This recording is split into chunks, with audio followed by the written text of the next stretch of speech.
9 em cada 10 pessoas atingidas pela osteoporose são mulheres. A doença torna os ossos mais frágeis e aumenta o risco de fraturas. Estima-se que a patologia atinja hoje cerca de 10 milhões de brasileiros.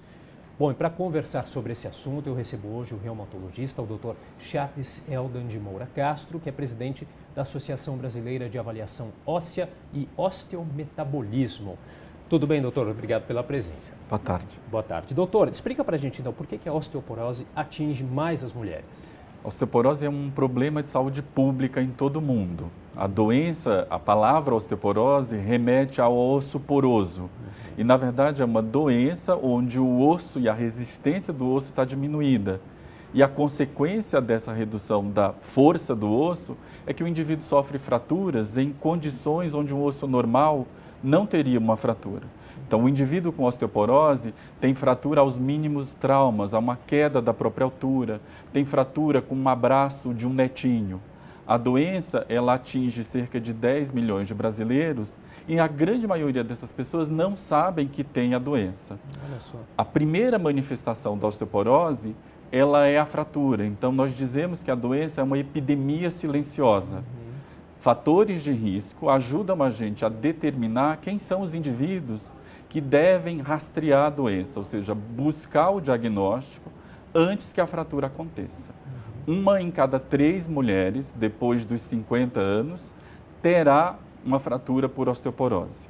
Nos homens, 1 em cada 5, depois dos 50 anos, terá a doença. Então, a doença ela é mais comum nas mulheres por um motivo hormonal, né? Os hormônios femininos eles têm uma participação muito importante no controle do metabolismo do osso e quando a mulher entra na menopausa, a falta desses hormônios favorece a perda óssea e o outro fator que faz a mulher ter mais osteoporose que o homem é o tamanho do osso.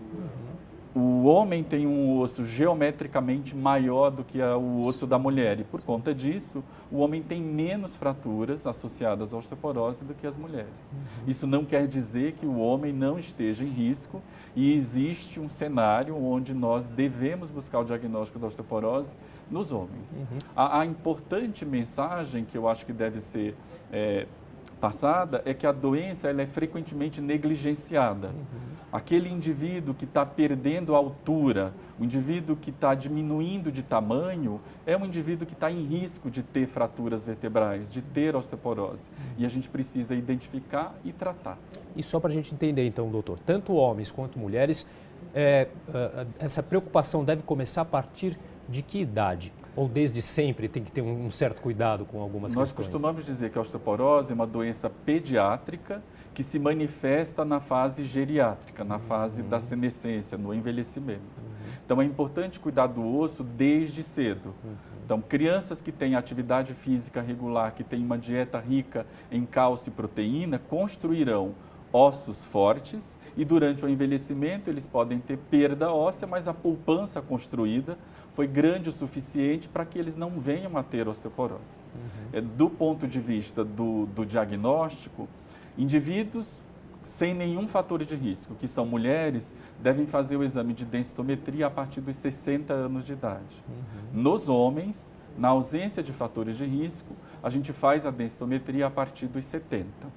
Em homens e mulheres que tenham fatores de risco, está indicado o exame antes dessas idades. Então, se o indivíduo tem uma história familiar de fratura, se o indivíduo tem uma doença inflamatória como artrite reumatoide, se o indivíduo é um fumante, se o indivíduo ingere mais do que 3 unidades de bebida alcoólica por dia, se o paciente faz uso de medicamentos como os corticoides, as cortisonas, esses pacientes precisam fazer a avaliação da saúde óssea antes mesmo dos 60 nas mulheres e antes mesmo dos 70 nos homens. Para a gente entender um pouquinho, como que se trata a osteoporose uma vez diagnosticada, doutor? Então, é importante que a gente reconheça que a osteoporose ela é uma doença tratável. Nós dispomos hoje de um arsenal terapêutico muito diverso e extremamente efetivo em reduzir o risco de fraturas. Nós utilizamos os medicamentos para reduzir o risco de fraturas e também fazemos alterações no estilo de vida do indivíduo. Que alterações são essas? Nós devemos engajar o paciente numa atividade física regular, A atividade física reduz o risco de queda, melhora a performance muscular e reduz o risco de fratura. É importante que esse indivíduo tenha uma ingestão adequada de cálcio. As principais fontes de cálcio são leite e derivados. O brasileiro, em média, ingere 500 miligramas de cálcio por dia.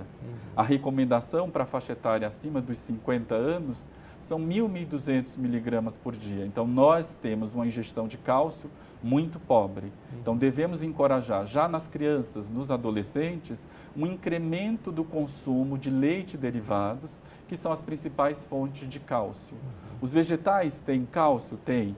Os vegetais verdes são ricos em cálcio, mas a absorvabilidade do cálcio dos vegetais é menor.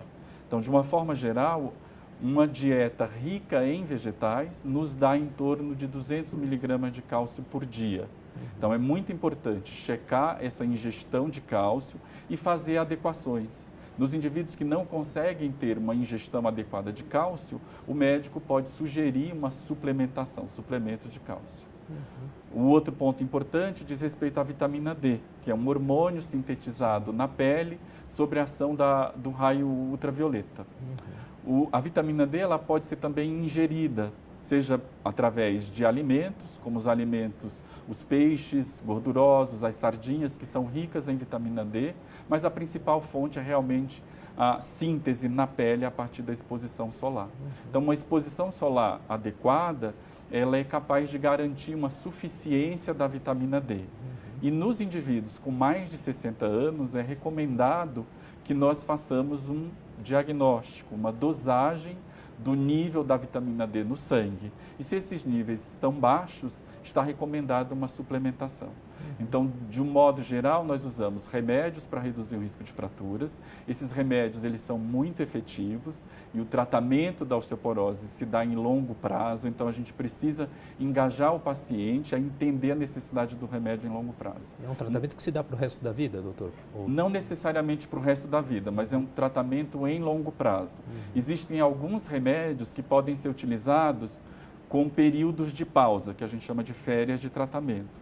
Mas a grande maioria dos tratamentos são tratamentos que precisam ser monitorados pelo médico e, eventualmente, o médico pode suspender o tratamento por um determinado período. No momento em que estamos, não existe uma cura para a osteoporose. Todos os tratamentos, eles reduzem o risco de fratura e essa redução do risco de fratura é algo muito importante. O que está na cabeça do leigo é que a fratura é um evento simples. Quebrou o osso, vai lá, engessa, faz a cirurgia e colou, e está tudo resolvido. Infelizmente, isso não é verdade. No indivíduo que sofre uma fratura do quadril, por exemplo, esse indivíduo ele precisa ser hospitalizado para fazer uma cirurgia para a correção daquela fratura.